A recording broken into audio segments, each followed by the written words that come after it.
Bonjour à tous, je suis Florence, énergéticienne et praticienne en hypnose transpersonnelle, qu'on appelle aussi hypnose spirituelle ou régressive, et je vous souhaite la bienvenue sur mon podcast Flow de l'âme. Alors ce podcast, j'ai envie que ce soit un peu comme une soirée entre amis où on papote, où je vous livre mes questionnements, mes réflexions, en vous partageant ce que j'ai pu comprendre au travers de mes lectures, de ma vie perso et puis également de ma vie pro avec mes séances d'hypnose transpersonnelle. Je vais y parler de sujets qui tournent autour de la spiritualité, du développement personnel et je vais essayer de le faire avec humour, légèreté et simplicité. Alors si ça vous tente, prenez une bonne tasse de thé ou un petit verre de vin et c'est parti, papotons! Bonjour et bienvenue dans ce nouvel épisode. Aujourd'hui, nous allons parler des synchronicités et des signes. Alors déjà, une synchronicité, c'est quoi ? En préparant cet épisode, comme à chaque fois, je fais pas mal de recherches pour essayer d'être la plus précise possible et en même temps de vous transmettre ce qui me parle le plus, j'ai été surprise parce que je pensais que cette notion, elle était plutôt récente, qu'elle venait du courant New Age, et en fait pas du tout.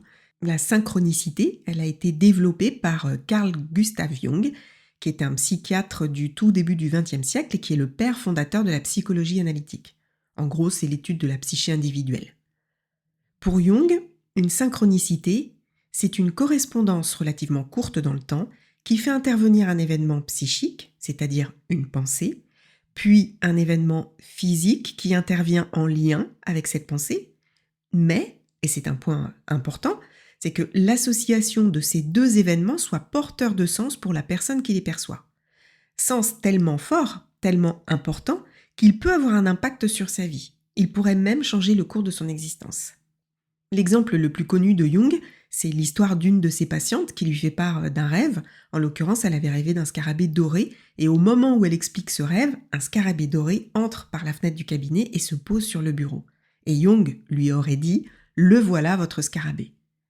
Ici, la pensée, donc l'événement psychique, c'est le rêve du scarabée, et l'événement physique, c'est l'apparition du scarabée au moment où elle en parle. Le scarabée prenant ici un symbole particulier puisqu'il est le symbole de la transformation, de la transmutation, et ce message était visiblement en lien avec la patiente. Alors au-delà des synchronicités, Carl Jung s'est intéressé aussi aux arts divinatoires. Il voulait comprendre, à travers le Yin Qing par exemple, qui est un art divinatoire chinois qui existerait depuis au moins 1000 ans avant Jésus-Christ. En fait, il voulait savoir comment on pouvait obtenir une réponse exacte à partir d'une question précise. Il voulait trouver une explication rationnelle à des phénomènes qui ne sont pas rationnels, mais qui pourtant existent bel et bien, et ce depuis la nuit des temps. Jung a étudié ces phénomènes toute sa vie, et il a même travaillé pendant 25 ans avec Wolfgang Pauli, qui est l'un des pères de la physique quantique, pour essayer de trouver des explications à ces phénomènes. Et ils ont émis l'hypothèse qu'il existe dans le réel deux dimensions. Une dimension visible, donc c'est tout ce qu'on peut voir, entendre, toucher, c'est notre quotidien, on va dire. Et puis une autre dimension qui, elle, est invisible.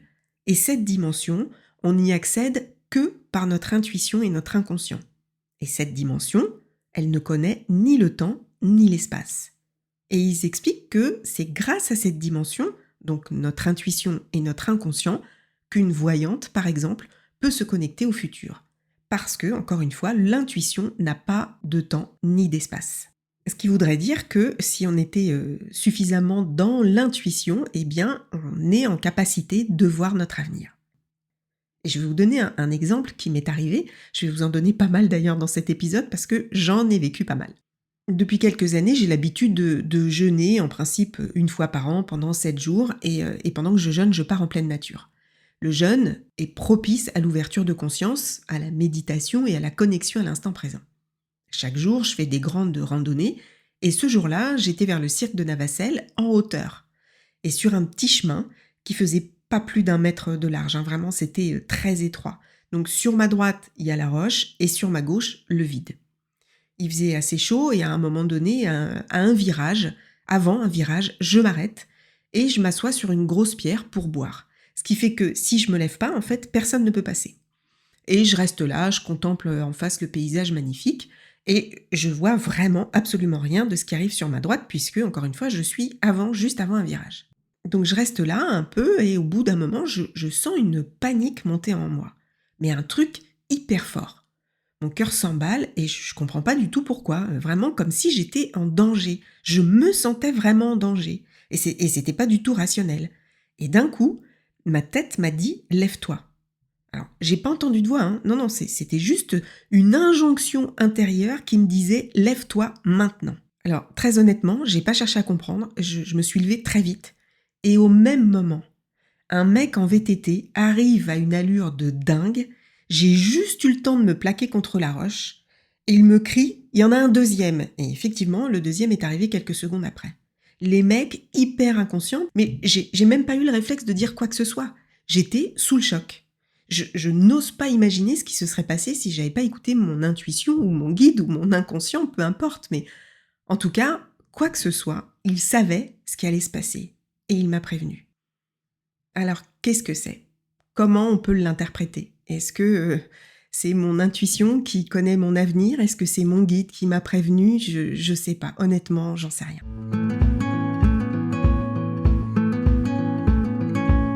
Aujourd'hui, ces phénomènes passionnent toujours autant et beaucoup de physiciens ou scientifiques se penchent sur la question et les étudient. Et il y en a un que j'aime beaucoup qui s'appelle Philippe Guillemant, qui est ingénieur physicien. Alors, je regarde souvent ses vidéos, je vous avoue que c'est un peu complexe parfois, j'ai du mal à le suivre, mais en parlant des synchronicités, il explique qu'une synchronicité pour lui doit répondre à une problématique du moment et elle doit être chargée de sens pour la personne. Il fait donc une différence entre coïncidence et synchronicité. Par exemple, si je pense à quelqu'un et que 5 minutes après cette personne m'appelle, ben pour lui, c'est pas une synchronicité, c'est une coïncidence. Pour moi, c'est même de la télépathie, mais ça n'engage que moi. En revanche, si je me pose une question, par exemple, j'en ai marre de mon travail et je me demande si je devrais pas changer. Et que, en même temps, je pense à un ancien collègue que j'ai pas vu depuis longtemps et qui est parti de l'entreprise dans laquelle je suis. Ben justement, quelques heures après ou le lendemain, ce collègue m'appelle pour me dire qu'il a pensé à moi pour un job dans sa nouvelle boîte. Eh bien ça, c'est une synchronicité. Comme pour Jung, Philippe Guillemant explique que, pour lui évidemment, notre avenir existe déjà, que tout existe déjà, que tout est déjà là, et que ces synchronicités sont là pour nous indiquer le chemin quand on se trompe ou quand on se pose des questions, qu'on est face à un problème et qu'on n'arrive pas à résoudre. En fait, ça rejoint le plan d'incarnation dont j'ai parlé dans un autre épisode. On a une feuille de route avant de nous incarner et on la suit. Sauf que on va pas créer notre vie au fur et à mesure du temps qui passe puisque notre avenir existe déjà. Mais du coup, qu'est-ce qui est prévu et qu'est-ce qui ne l'est pas? Et ça implique la question de notre libre arbitre, finalement. Est-ce qu'on en a réellement un?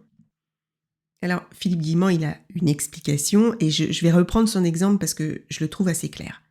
Donc, notre avenir existe déjà, tout est déjà là. Mais c'est comme s'il existait plusieurs routes possibles pour atteindre nos objectifs d'incarnation. Et il prend l'exemple d'un GPS. Si on n'emprunte pas le chemin prévu, le GPS recalcule notre parcours et il va devoir trouver d'autres itinéraires et nous faire passer par des chemins pour nous amener à notre destination. Eh bien, ces chemins, ce sont des événements improbables qui surviennent par hasard, nos fameuses synchronicités. Alors bien sûr, ça reste une métaphore, mais en fait pour lui, ces synchronicités, donc ces événements qui arrivent, sont des messages, quelque part de notre futur, qui nous interpellent et qui nous indiquent le bon chemin à suivre. Et là, je vais vous donner un autre de mes exemples. C'était il y a longtemps, j'avais 20 ans et on vivait à Rouen avec mon ex-mari et il était étudiant et moi je bossais. Et comme souvent à cette époque, la télé était allumée dans la journée sans qu'on la regarde forcément et il y avait un jeu à la télé. Je suis incapable de vous dire ce que c'était comme jeu, mais il y avait des candidats et chacun des candidats se présentait à tour de rôle et disait d'où il venait. Et je me revois comme si c'était hier. Je ne sais pas pourquoi, mais je m'arrête devant l'écran au moment où l'un des candidats dit qu'il vient de la ville d'Eauze. Et je revois sa tête, c'est fou. Je sais plus le jeu, je sais même plus l'animateur. Je me souviens absolument de rien d'autre, mais uniquement de cette scène, cet homme qui dit qu'il vient de la ville d'Eauze. Et je connais pas du tout cette ville. À l'époque, Internet n'existe pas et en fait, de toute façon, je cherche même pas à savoir. Je ne sais pas pourquoi, ça m'interpelle. Je m'arrête, j'écoute et je sais pas pourquoi. Vraiment, ça m'interpelle. Et cette scène me revient de temps en temps, pendant des années. La scène du candidat et le nom de la ville me revient à la mémoire comme un flash et puis ça repart. Et je me suis souvent posé la question du pourquoi cette scène me revient comme ça. Le temps passe, 15 ans. À ce moment-là, on habite à Niort et mon ex-mari postule dans une entreprise qui est située dans le Gers et il est pris. Et vous aurez deviné, cette entreprise, eh bien, elle était située à Eauze, ville dans laquelle nous avons vécu quelque temps. Comment est-ce possible ? Là, c'est pas une synchronicité. Moi, j'ai rien demandé. Je pensais pas à l'avenir, ou alors je m'en souviens pas. Peut-être que à ce moment-là, je me suis dit tiens, où est-ce que je vivrai dans quelques années ? Mais honnêtement, j'en doute. Mais du coup, comment c'est possible ? Comment c'est possible que cette scène, d'abord m'ait interpellée, soit restée gravée dans ma mémoire pendant tant d'années. Eauze, quoi, on aurait dit Paris encore, mais Eauze, une petite ville du Gers de 4000 habitants, très jolie d'ailleurs, comme le Gers où j'ai adoré vivre. Mais Eauze, peu de gens connaissent cette ville, donc comment c'est possible ? Honnêtement, j'ai toujours pas la réponse. Alors autant vous dire que quand mon ex-mari m'a dit que l'entreprise était située à Eauze, évidemment, la scène du jeu m'est revenue immédiatement, ça m'a vraiment fait un choc. Et encore aujourd'hui, je comprends toujours pas. Mais si je suis le raisonnement de Jung et de Philippe Guimand, donc notre avenir existe déjà et notre inconscient, notre intuition ont accès à ces informations, ont accès à notre avenir. Et puis parfois, ils nous envoient comme ça des signes. Mais là, pour quelle raison ? Honnêtement, j'en sais rien. Je sais toujours pas.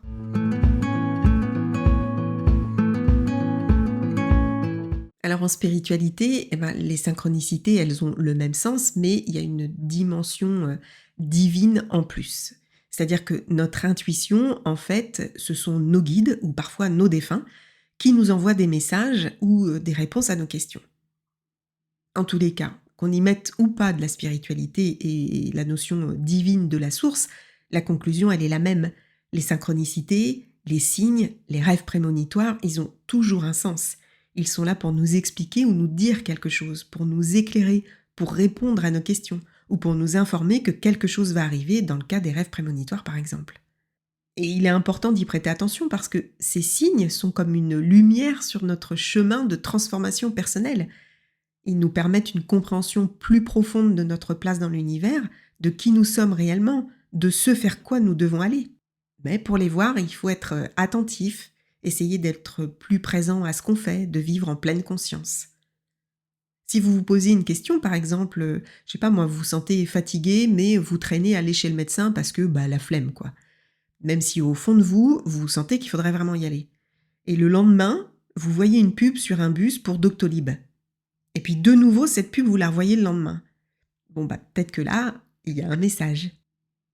En fait, les médiums qui canalisent le disent souvent, nos guides nous envoient des messages très régulièrement, mais on ne les voit pas parce qu'on n'y prête pas attention.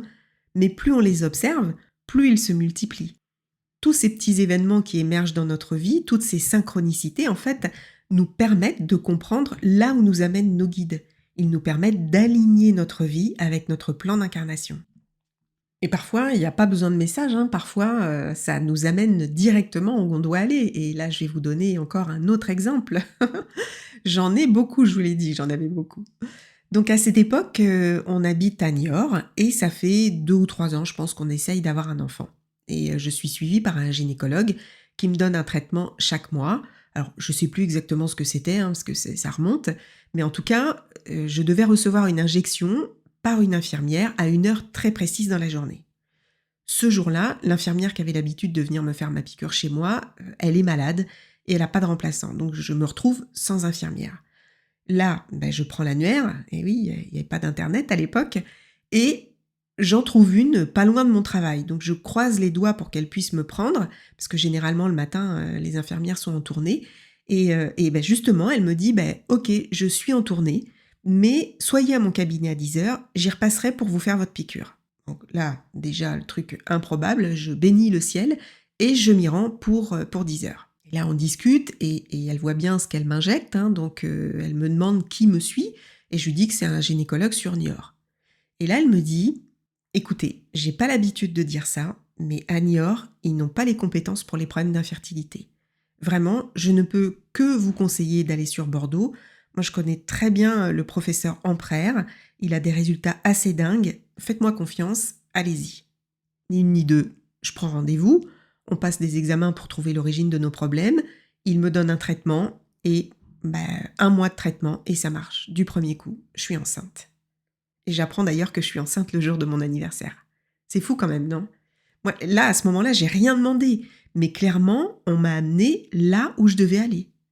Mon infirmière, comme par hasard, tombe malade.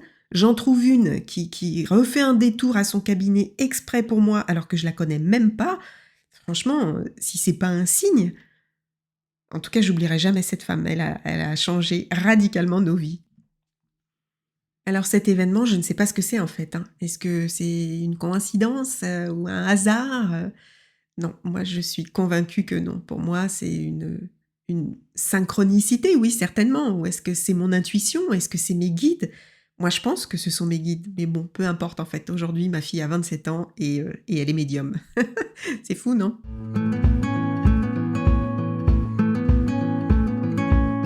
Christine André, qui est une médium dont je vous ai déjà parlé, que j'aime beaucoup, qui a une chaîne YouTube qui est passionnante, eh bien, elle dit que les guides nous feraient un signe par jour. D'où l'importance d'être dans l'instant présent et d'être attentif. Dès que vous vous posez une question, une intention claire et précise, observez les jours qui suivent tous les événements ou coïncidences qui arrivent à vous, par le titre d'un livre, une page d'un livre par exemple, une chanson à la radio, une pub ou même quelqu'un qui vient vous parler et qui vous délivre exactement la réponse que vous attendiez. Nos guides sont là, présents à nos côtés en permanence. Et il n'y a pas que nos guides, il y a aussi nos défunts qui nous envoient des signes. Alors quels sont ces signes? Et puis d'abord, pourquoi ils nous envoient des signes, nos défunts? Pour nous rassurer, pour nous montrer qu'ils sont bien vivants en fait. Alors pas sous la forme physique bien sûr, hein, mais bien vivants ailleurs dans d'autres plans. Ils sont pas là tout le temps, mais quand on pense à eux. Et souvent, ces signes, ils nous les envoient dès après leur départ. Mais on est tellement dans la colère, dans la souffrance ou dans la peine qu'on les voit pas. Alors les signes les plus fréquents que nos défunts nous envoient, eh bien c'est les lumières qui s'allument ou s'éteignent toutes seules par exemple. Le téléphone qui sonne avec le numéro de la personne décédée qui s'affiche et évidemment il n'y a personne au bout, ou la télé ou la radio qui s'allume toute seule, qui change de chaîne, des objets qui se déplacent, une musique ou une chanson à la radio que la personne aimait bien. Et puis les animaux aussi, comme les oiseaux. Un oiseau par exemple qui va se poser sur votre fenêtre et qui va rester quelques instants, on peut penser que c'est un signe d'un défunt. Il y a les coccinelles, les papillons. Alors évidemment, ces événements arrivent dans des endroits ou des moments particuliers. Si vous êtes en pleine campagne au printemps et que vous voyez des papillons partout, c'est un petit peu normal, hein. Mais par contre, si c'est en hiver et qu'un papillon entre dans votre maison et vous tourne autour et reste un petit moment, là effectivement, on peut penser que c'est un signe. Pour vous donner un exemple concret, je vais vous raconter une séance que ma grande fille m'a racontée, donc celle qui est médium, hein. Une séance qui m'a particulièrement interpellée, c'est celle d'une jeune femme qui consulte ma fille pour entrer en contact avec sa grand-mère. Et la grand-mère montre à un moment donné à ma fille une grenouille verte. La grenouille des contes de fées, vous voyez, la belle, belle grenouille verte là. Et donc ma fille donne l'info à la jeune fille qui comprend pas pourquoi elle a ce message, mais bon, quelques jours passent et ma fille reçoit un texto de cette jeune fille avec une photo d'une grenouille verte. La grenouille était dans sa cuisine, elle venait de la trouver dans sa cuisine. Et des grenouilles vertes, ça court quand même pas les rues, quoi, hein. Et du coup, ma fille a compris que en fait, c'était un message que la grand-mère envoyait à sa petite fille. C'est fou quand même, hein. Sa grand-mère lui disait, par cette grenouille, qu'elle était bien présente à ses côtés. Alors, autre signe qu'on peut recevoir, les plumes.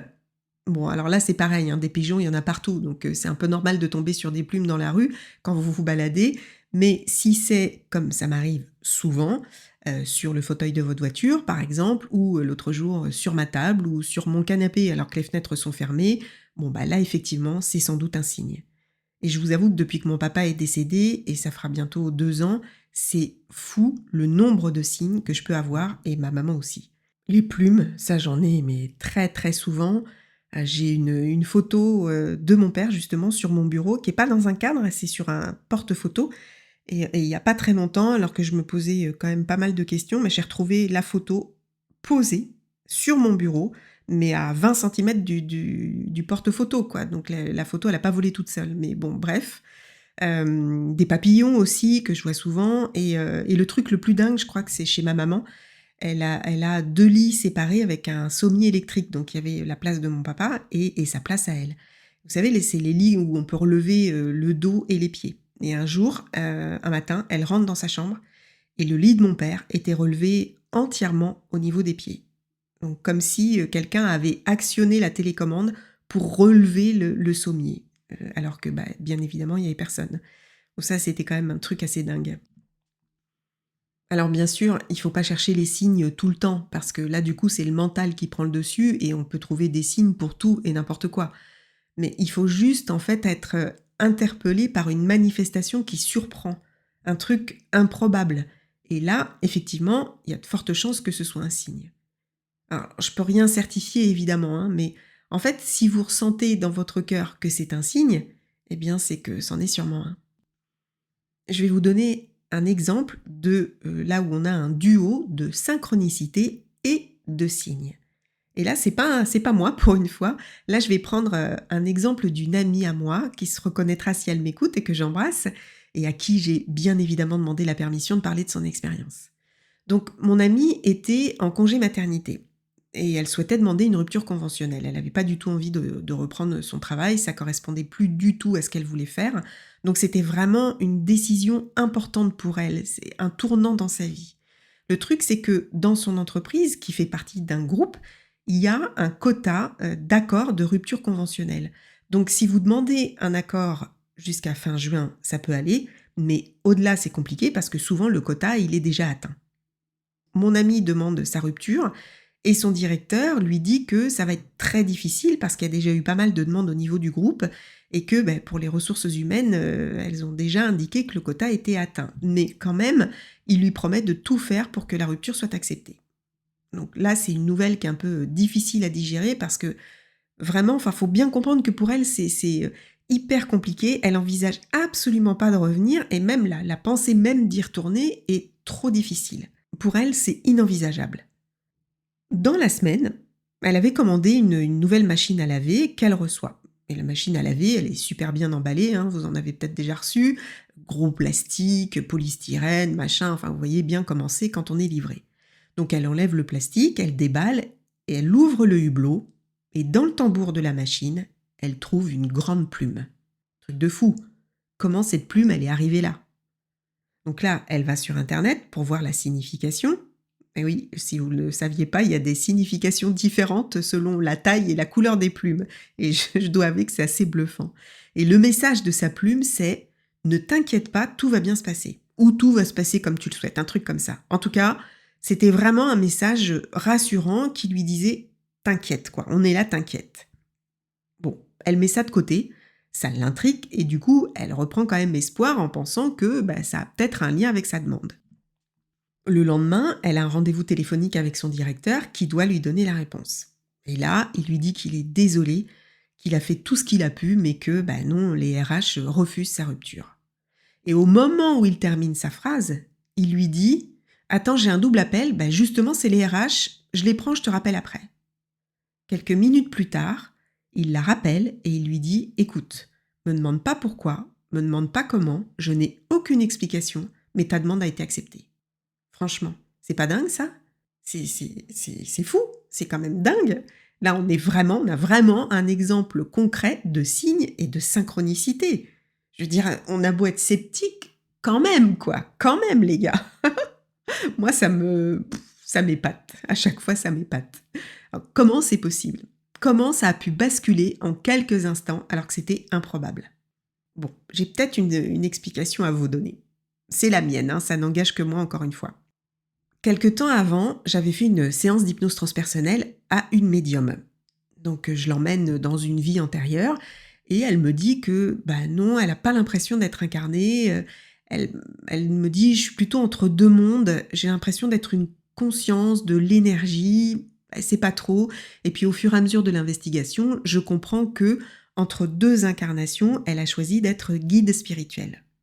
Donc là, voilà, je fonce parce que ça m'interroge et je lui pose plein de questions sur ses missions, sur comment elle peut agir justement en tant que guide.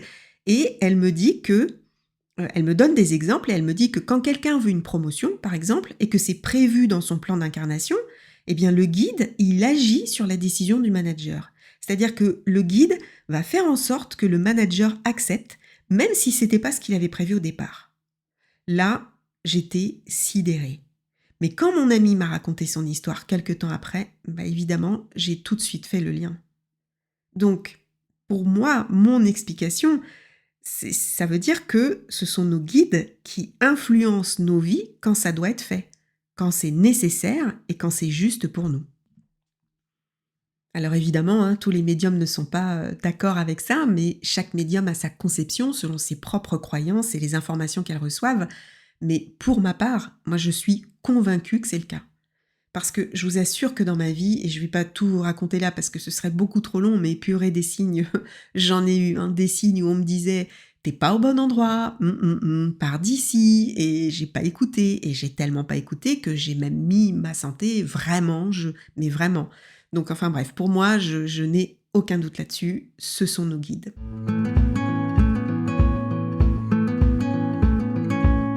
Pour finir avec les synchronicités et les signes, je vais parler des chiffres et des heures miroirs. Alors les chiffres, c'est par exemple si vous voyez plusieurs fois dans la journée le même chiffre. Vous allez voir 555 sur une plaque d'immatriculation et puis vous allez l'entendre à la radio et puis enfin vous allez payer 5,55 € chez le boulanger. Les heures miroirs, c'est 12h12 par exemple ou 12h21. Là aussi, ce sont des signes. Alors, les heures miroirs, si vous regardez l'heure toutes les 5 minutes, il y a de fortes chances que vous en voyez plusieurs dans la journée. Par contre, si vous vous réveillez plusieurs fois dans la nuit et qu'à chaque fois vous en voyez, là, ok. Si vous en voyez plusieurs fois dans la journée, et si vous êtes en plein questionnement sur votre vie pro par exemple, ça peut être un signe d'encouragement. Vos guides vous encouragent. Autre exemple, si vous vous réveillez 2 ou 3 nuits de suite à 4h44 ou 3h33 ou 2h22, vous aurez compris, là aussi, il y a de fortes chances que ce soit un message de vos guides suite à une question que vous vous êtes posée, et dans ce cas, il suffit de chercher la correspondance sur Internet pour en comprendre le sens. Alors, moi, j'étais assez sceptique justement sur ces significations parce que je me demandais qui les avait écrites. D'où ça vient en fait? Qui est à l'origine des significations pour chaque nombre, chaque chiffre? Et oui, je gobe pas tout ce que je lis et ni tout ce qu'on me dit. J'ai toujours besoin de vérifier et de comprendre, ce qui explique d'ailleurs pourquoi je passe d'un sujet à un autre à longueur de temps, parce que dès que j'ai un truc qui m'interpelle, je cherche. Bref, j'avais donc cherché d'où venaient ces explications. Et j'ai trouvé. En fait, les chiffres, dans le cadre de signes ou de synchronicité, sont en lien avec la numérologie. Alors, je ne vais pas entrer dans les détails, mais la numérologie, le symbole des nombres, on la trouve dans toutes les traditions depuis la nuit des temps, bien avant l'écriture et leur représentation comme on les trouve aujourd'hui. Et les premiers signes, a priori, c'était des barres et des rayures. Et c'est Pythagore qui a dit que l'univers était géré et exprimé par les nombres. Et la numérologie et la symbolique des nombres, on la trouve dans la Bible, dans la cabane, dans l'astrologie, dans le tarot, dans tout, quoi. En fait, en gros, l'univers serait comme un ordinateur géant, et si vous avez regardé Matrix, ça va forcément vous parler. Cela dit, je vous avoue que l'idée d'être dans une simulation grandeur nature, ça me plaît pas des masses. Quoi qu'il en soit, même si au début j'étais vraiment pas convaincue, je peux vous assurer qu'à chaque fois que je remarque des signes avec les chiffres, eh bien à chaque fois la signification correspond exactement à ce que je vis. J'ai même fait un rêve une fois où c'était un cadre en fait, un énorme cadre avec le chiffre 126. Et à chaque fois que je me rendormais, je revoyais ce chiffre 126. Alors je me souviens plus du tout de la signification, mais en tout cas le lendemain quand j'ai cherché, c'était exactement en lien avec ce que j'étais en train de vivre. Et même l'astrologie, où j'étais assez sceptique, j'ai consulté il y a pas longtemps, par curiosité, une astrologue. J'ai été vraiment bluffée par la justesse de ce qu'elle m'a dit. C'est tellement passionnant tout ça et frustrant parce que je voudrais tout apprendre, mais j'aurais pas assez d'une vie, je vais être obligée de revenir. Non, je trouverai un autre moyen. Je m'échapperai, j'irai dans les archives akashiques, je sais pas, où je reviendrai sur Terre en guide et comme ça je saurai tout. En tout cas, et pour résumer, les signes et les synchronicités sont des messages importants pour nous, pour notre évolution dans cette vie. Et peu importe en fait si c'est notre intuition, si c'est notre avenir qui vient nous parler, si c'est nos guides ou nos défunts, peu importe ce qu'on croit, ce qui est sûr, c'est que c'est important. Et comme je l'ai dit tout à l'heure, si vous avez une problématique, une question, posez-la de façon claire et précise et soyez attentif à ce qui vous arrive dans les jours qui suivent. L'attention, la pleine conscience. C'est aussi simple que ça. Et si vous n'avez pas posé de questions, mais que des événements improbables vous arrivent, des coïncidences, eh bien prenez un moment en fin de journée, posez-vous et demandez-vous quel sens ça a pour vous. Et vous verrez qu'il y en a forcément un. Et voilà, c'est la fin de cet épisode. J'espère qu'il vous aura plu. Je vous remercie pour votre écoute, pour vos retours. Je vous dis à très bientôt et d'ici là, prenez bien soin de vous.